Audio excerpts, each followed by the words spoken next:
Those who may not be aware of this slogan must be living under a rock somewhere out of earth. Well, the phrase is Ngaapinde hake NHM, a slogan recently introduced by the MDC alliance led by Nelson Chamisa. It has brought renewed hope, optimism to Zimbabweans across the political divide. As Steve Biko would say, people must not give in to hardships of life, people must develop hope.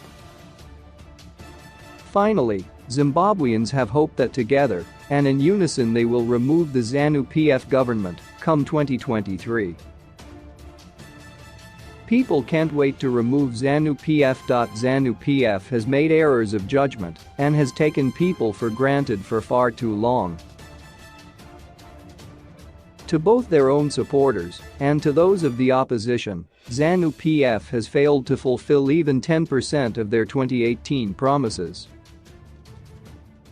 The meaning behind Ngaapinde hake I will begin by separating the slogan into three words, then analyze the combined meaning of the three words which make the slogan.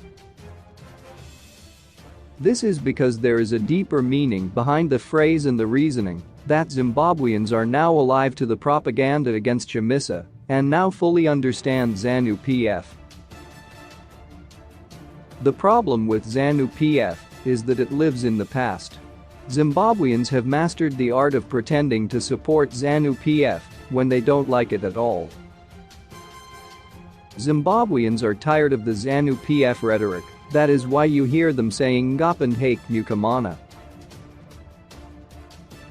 With the popularity the slogan has gained, it's certain that Zanu PF will be history. Any attempt to thwart the will of the people will be met with equal and opposite reaction this time around. Ngaapinde. This is a confirmation by Zimbabweans that they have agreed that Chamisa should be their leader. Zimbabweans have accepted that for him to win the plebiscite, people across the political divide should vote for him. The number of people who are attending Chamisa's rural rallies confirms that he is the man of the moment. The Ngaapinde wave has shown that Chamisa is liked across the political divide. The recent outbursts by Vice President Chiwenga in response to the utterances of Chief Murani are testimony that Zanu PF is in panic mode. Chiefs are assumed to be Zanu PF supporters, but Murani's utterances should be cause for concern for the ruling party. The message was clear that people are ready to unite to vote Zanu PF out of power. Hate. Those who understand Shona will tell you that this word is used after disappointment or as a way to give a chance to something that was previously overlooked. This is a satirical way of telling President Emmerson Mnangagwa that his time is up. People are fed up with Zanu PF and it will not be given another chance to ruin the country, hence, Ngaapinde hake. People can no longer be fooled by Zanu PF propaganda that Chamisa is a Western stooge, they love him as he is. So, it's high time Mnangagwa knew that no amount of face powder can beautify a frog. No matter the good you try to portray, people are fed. Even if Zanu PF soils Chamisa's name, people love him.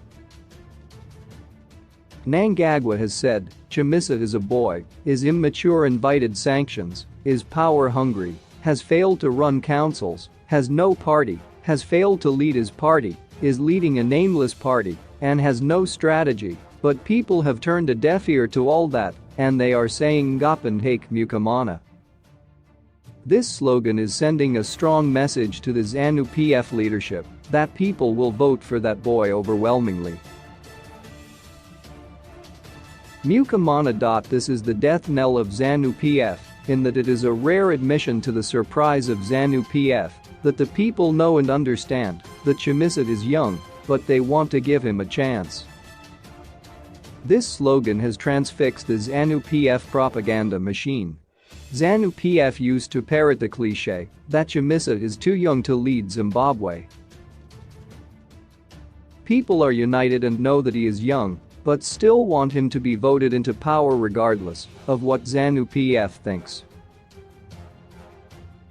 The people of Zimbabwe are tired of Zanu PF. They simply don't care a hoot about what it says. People want the boy and slogans. I have always argued that in all its failures, Zanu PF is excellent when it comes to creating jingles, slogans, and songs for elections. It knows how to connect with people using jingles, songs and dance. This shows it is a party that, indeed, fought a war as song and dance played a large part in raising morale during the liberation struggle. This was a war that was characterized by song and dance, and surely Zanu PF had one up against the MDC, which clearly was out of its depths when coming up with slogans. The slogan Mnangagwa as a campaign slogan in 2018 was no match of the largely infectious and well thought out Mnangagwa. You could not argue over that. These two slogans were incomparable. They were not in the same league. Mnangagwa was in its own league. You cannot help but admit that Edfi was a much better slogan than Mnangagwa. I may be wrong, but I think that Mnangagwa may have been as a result of acts of omission or commission by the top leader himself, Chamisa, because of his Christian beliefs. It sounds good on paper, but God and politics should in most cases not be used in the same sentence. Whoever came up with that slogan must have thought that by putting God in the equation they were creating one of the best slogans ever. But this is politics, God is in everything, so it was and is not a good campaign slogan. We can debate it, but at the end of the day, we all know the truth. It is a sign of true leadership to admit when you are wrong. Such is the admission by MDC that it went out of its way to find a catchy, fresh, unique campaign slogan that resonates with the suffering masses of Zimbabwe. Indeed, the slogan struck an unusual and unexpected chord with Zimbabweans of various political persuasions, including the youth and swing voters.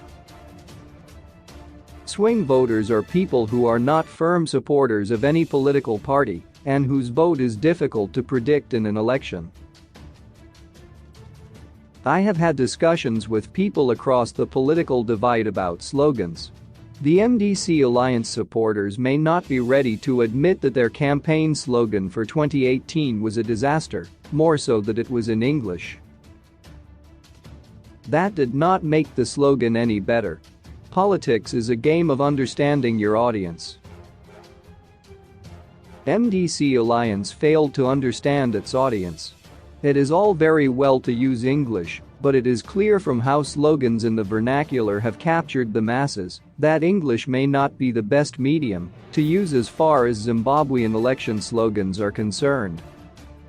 I stand to be corrected. I believe that a slogan should be created first in vernacular language to have an impact and may be translated into English if need be. Mnangagwa was a toddler compared to the undeniable and infectious Mnangagwa. The opposite is now true in the case of NHM,